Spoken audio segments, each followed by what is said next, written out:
What's going on there, YouTube, and welcome back to another comic book video. Okay, so we are going to continue our coverage over the X-Tinction Agenda. And guys, it gets even crazier because now we actually pick up with Wolverine and Psylocke and also Jubilee getting involved in this event as well. Also, we're going to see Cameron Hodge being able to take down Cable and a few other members of the X-Men, X-Factor, and the New Mutants. And also, there's gonna be some drama between Wolverine and Jean Grey, which could possibly make Cyclops a very angry man.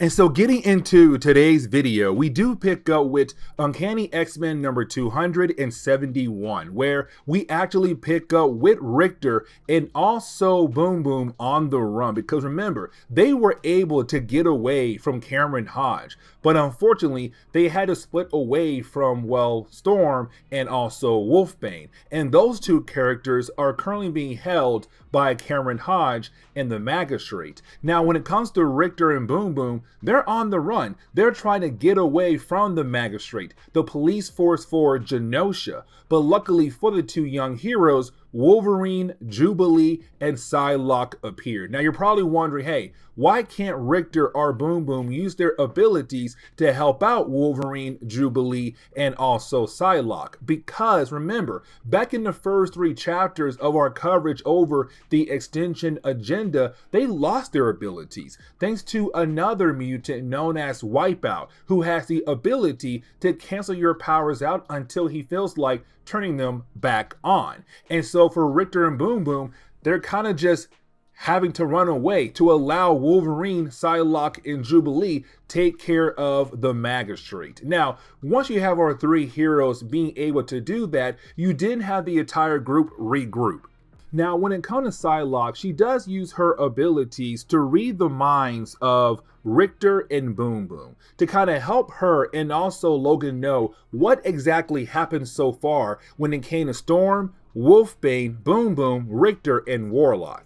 And so now our other heroes know that Storm and Wolfbane are still being held hostage. Warlock is dead, but Richter and Boom Boom, they were able to get away. Now, when it comes to Logan, he said, listen, you two are gonna stay with Jubilee because 1, you guys no longer have your powers, but 2, she still does, which means she can protect y'all and hopefully get y'all somewhere safe. Psylocke and I, we're gonna go back and get Storm and Wolfbane and find you guys later on. Now, when it comes to Richter and also Boom Boom, they kind of want to go with them. But Logan says, again, you don't have your powers. You can't help us at all. Go with Jubilee, go somewhere safe, and we'll find you guys later. Now, we jump over to David Moreau. Now, when it comes to David, he was the one who had created the entire process where you had Genosha testing out people at the age of 13 to see if they were a mutant or not.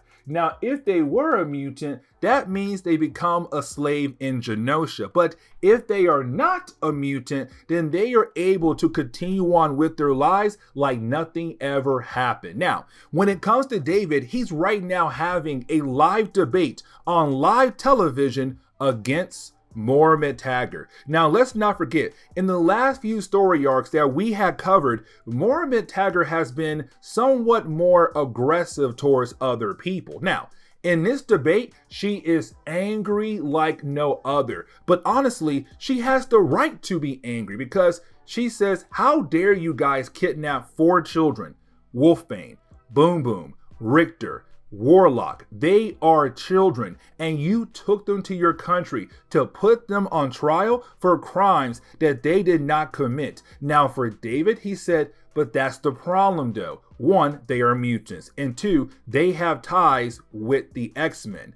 And that right there is good enough for us. But for Moira, that's not fair because you're now saying that if somebody has a connection with someone else and that person then commits crime, then the original person is also in trouble because they know that person, even though they did not commit the crime at all. And so when it comes to Richter, Boom Boom, Warlock, and also Wolfbane, they're being put on trial for crimes they did not commit at all. That is not fair at all. Yes, for Storm, maybe, but the others is not cool. But either way, for David and Genosha, they're kind of like, and what's your point? Like, we're coming after every single person that may have some kind of connection to the X-Men. And right now, we have 5 of your people: Storm, Richter, Boom Boom, Warlock, and Wolfbane. Now, we see David go to his office. Now, when it comes to David, we also get reminded that this man had a son. His son's name is Philip Moreau. Now, he's still alive, yes, but Philip ran away from Genosha once he found out what his father was doing in the country, turning innocent mutants into slaves. Now, when it came to Philip, the only reason why he had a change of heart is because his girlfriend Jennifer, when they found out that she was a mutant, they were going to turn her into a slave as well. And so you had the X-Men being able to get Philip and Jennifer away from Genosha. Now, while you have David in his office, he's then confronted by Storm. Now, this is Storm going for blood. She's kind of like, how dare you kidnap us? How dare you kill off Warlock? How dare you do almost everything you did to me and the rest of the mutants on this island? Now, when it comes to David, he says, Storm, you don't understand. I'm not your main target. Cameron Hodge should be. And the reason why? Because that man got plans to not just wipe you guys out, but to wipe out all mutants across the world. But the problem is, before you have David being able to tell Storm everything she needs to know, Cameron Hodge walks into the room. Now remember, when it comes to Cameron, he now has this super advanced robotic body, because back in X-Men Inferno, Archangel cut off his head, but he was able to survive because he made a deal with a demon. And so because of that, he was able to just stay alive and be given a new robotic body. But this body is so advanced, and also because Storm does not have her powers, that she is easily taken out by him. And so now she has been recaptured by Cameron. But getting back over to Wolverine and also Psylocke, they're trying to reach the Citadel to hopefully save Storm and Wolfbane just in time. But the problem is, you have Psylocke screaming out in pain. And the reason why? Because she now has a connection to Storm's mind. And with that connection, she now knows that Storm is going through a lot of pain. They are beginning the process of turning Storm into a slave.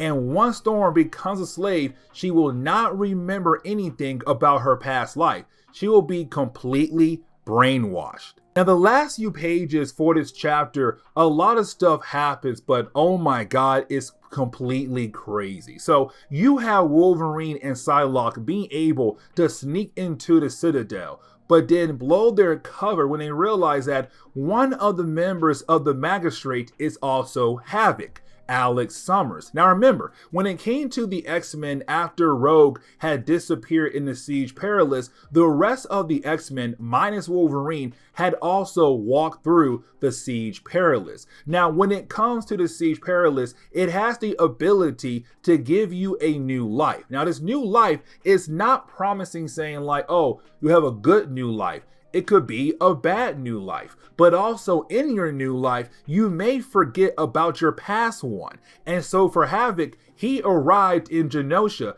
not remembering anything about his past life. But on top of that, this man truly believes that he came here from Genosha. And so right now, he's working for the Magistrate, their police force, their army force. And so when it comes to Wolverine and also Psylocke, he's fighting against them. But also so now is Cameron Hodge and his super advanced robotic body. And really, thanks to his new body, he is able to take down Wolverine and Psylocke. Now, they tried their best to continue on, but unfortunately, they are knocked out by Storm. And we see Storm has gone through the process completely. She has now been officially brainwashed and now a slave for Genosha. Now, we jump into New Mutants number 96, where we actually pick up with Richter, Boom Boom, and Jubilee on the run. Now, when it comes to Genosha, they do make an announcement saying, hey, we were able to grab Wolverine and Psylocke. They're now our prisoners, but the other two prisoners, Boom Boom and Richter, they're still on the run, and we're trying our best to hunt them down. And now that includes Jubilee as well. Now, when it comes to our young heroes, they're trying their best to hide, but to also make it over to where X-Factor, the New Mutants, and the X-Men could be yet. But the problem is they're being followed by the Magistrate, who are now using mutants who have the ability to hunt down other mutants. And matter of fact, you have a few members of the Magistrate being able to find our young heroes. Now, when it comes to our heroes, they are able to take down those few members of the Magistrate, but they were able to call in backup. And so for our young heroes, plans have changed. They can no longer run over to X-Factor, to the New Mutants or the X-Men, because right now they are going to be followed by an army of Magistrate. And that could be too much for our other heroes to actually handle at this point in time. But now we have to jump over to X-Factor and the rest of the X-Men and the New Mutants. Now, when it comes to Cyclops and the rest of his crew, they're finding out that Wolverine and Psylocke are now prisoners of Genosha. And so for Cyclops, he's kind of like, great, we got to save them as well. Now, when it comes to Scott Summers, this man always got a plan. Like, this man knows what he has to do to make sure that his team is going to be successful. So he said, hey guys, listen, we are going to split up into two teams. If your powers do not make that much noise, you are going to be Team A. Team B is everyone else whose powers do make a lot of noise. And Team A is going to basically set bombs across the Citadel. And hopefully those bombs can bring down the entire building, but also give us the ability to save our friends and other prisoners who are being kept inside that building. Now, when it comes to Cyclops, he told everyone that's the plan. But this man got a secret plan that he plans to bring out later on in this event. Now, I want to jump back over to Cameron Hodge, because this man is ticked off about the idea that he has not received any word about what happened to the X-Men, X-Factor, or the New Mutants when they had arrived onto Genosha. The last thing he heard was that he sent Havoc and also the Magistrate to go take them down, to capture them, except Havoc came back empty-handed. Why? Because Havoc left the battle. Why? Because he freaked out. Once you have Scott say, hey, what are you doing, Alex? Like, you're my brother, you're a mutant, and you were an X-Men. You're not from Genosha at all. And so for Havoc, he's really thinking about the idea that what Scott said could possibly be true. Now, when it comes to Cameron, he finds out that David is about to turn Wolfbane into a slave. Now, like I said earlier, when it comes to a mutant being turned into a slave, they are completely brainwashed. And so for Cameron, he says, listen, before you brainwash her, I want to tell you right now, I want a small part of her to always remember that it was me who basically turned her into this. It was me who was able to capture her and turn her into a slave. Now, for David, he says that is a bad idea, because that small part of her could be the end to all of us. Something big could happen down the road because she will remember that it was you who did this to her. Now, we jump back over to Jubilee, Richter, and also Boom Boom. I forgot about her completely. And you have all three characters head over to an apartment that is technically empty. No one's there at the moment. So they are able to go through the fridge to get some food to eat. But the problem is the owner of the apartment comes home, and that owner is actually a member of the Magistrate. Now, he also has a tracker with him as well. Now, once you have our heroes being able to bring down that member of the Magistrate, he then tells Richter that, hey man, listen, Wolfbane is now a slave. And that ticks Richter off a lot. Because remember, Richter and Wolfbane around this time in Marvel Comics had just begun dating one another. And so to find out that the woman he loves is now a slave for Genosha, he wants to rush right back in there to go save her. Now, you have Jubilee and Boom Boom say, have you lost your mind? Like, if you rush in there, most likely you are going to get recaptured. But for Richter, he does not care. He wants to save Wolfbane. He loves her. Now you have Jubilee say, you know what? I'll go with you. And so does Boom Boom. But also the mutant that was used earlier as a tracker. It kind of shows that he's now beginning the process of moving away from his programming that David gave him earlier. Now, I want to give back over to Cable, and the reason why, because his team had arrived at the Citadel, but their main goal is to place bombs across the entire building to bring it down. Now, when it comes to Cable's team, it's Cable, Gambit, Forge, Jean Grey, and Sunspot. But here's the thing, while you have our heroes trying to do that, they get caught by the Magistrate. Now, while you have our heroes fighting against the Magistrate, Richter, Jubilee, and also Boom Boom arrived as well. Now for Jubilee, she wants to jump into the battle, but you have Richter say, don't do that, because there is another mutant out there known as Wipeout, and he has the ability to wipe out your powers. So if you go out there, you're going to end up powerless along with them. And matter of fact, right when he says that, bam, there goes our heroes' powers. Cable, powerless. Jean Grey, powerless. Forge, powerless. Sunspot, powerless. They're all completely powerless. And so for Jubilee, she realized what Richter said is actually true. Except at the end of this chapter, we see that Wolfbane is a slave.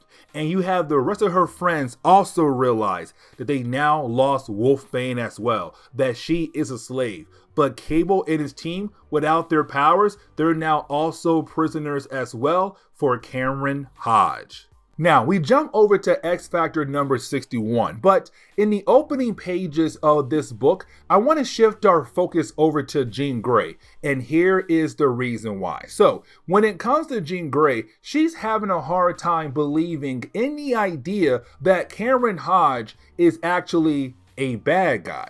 Now, for me personally, I'm kind of like, why? Because you fought against him multiple times by this point in Marvel Comics. But for her, she still cannot believe in the idea that he is a bad guy. Because in the early days of X Factor Comics, he did work alongside with the team. Except the entire time he was there, he was plotting their downfall because he was a jealous man. He hated Archangel because back in their college days where they were supposedly best friends, Archangel got everything. He had more money. He had the nice cars, the nice clothes, the women. And so for Cameron, he was a very jealous man. But once he found out that Warren was actually a mutant, that was enough for him to hate all mutants across the world.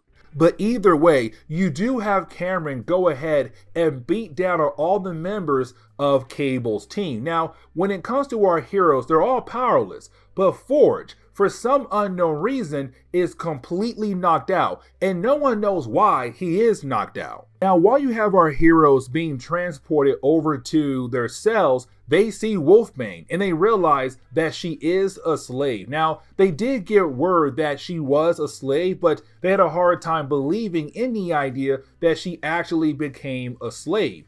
But now they see her, they now know it's the actual truth. Now for Cable, he hates the idea of seeing her as a slave because, again, for Cable, he is now the teacher of the New Mutants. He is trying his best to protect them. And so right now, he feels like he failed when it came to protecting her. And so he tries to go after Cameron Hodge. Now, at first, it does look like maybe he might be able to do something. But again, Cameron's body is just so advanced that he was able to bring Cable back down once again and continue to take our heroes to their new cells. Now, I want to jump over to Cyclops, and here is the reason why. So when it comes to Cyclops, like I said earlier, this man got plans on plans on plans. So this man knew that sooner or later, Cable and his team would get captured. But he also knew that their minds could be read by Cameron Hodge using other mutants who have psychic abilities. And so for Cyclops, he now knows that him and his team, they have to leave. But they are going to leave a nice surprise for the small force of Magistrate coming here to look for them. Now, when it comes to Cyclops, he also tells us that he had a different plan in mind, but no one else knew this plan except him and Forge.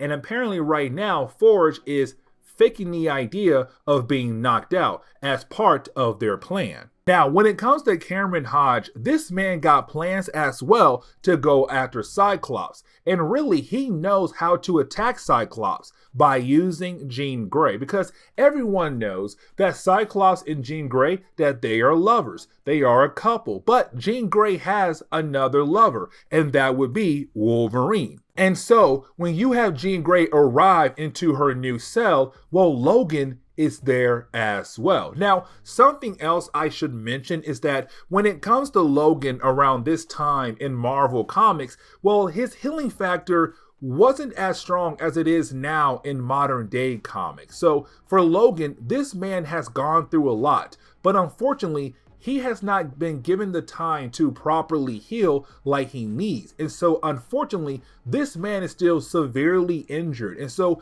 when Jean Grey finds him, she's kind of like, oh my God, this man is literally on the verge of death.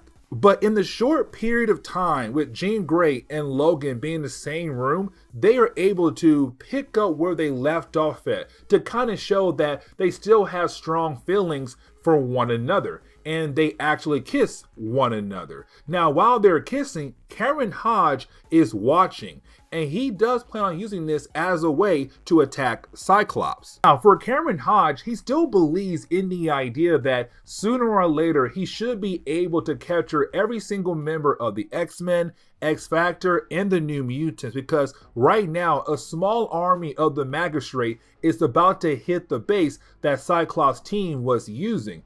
Here's the thing though, when they arrive at that base, the base gets blown up. Now, at first, we're left to believe that it was the Magistrate who had blew up the base to try to kill off Cyclops and his team, but something else actually happened. Because while you have Cameron Hodge talking to the president of Genosha and also David Moreau, well, that is when you have Archangel, Cannonball, and Banshee arrive. Now, this is only 3 members of Cyclops' team. The rest of his team is somewhere else right now in the Citadel. Now, when it comes to Archangel, he is very surprised to see Cameron because, again, back in X-Men Inferno, it was Archangel who had killed off Cameron Hodge. He cut the man's head off.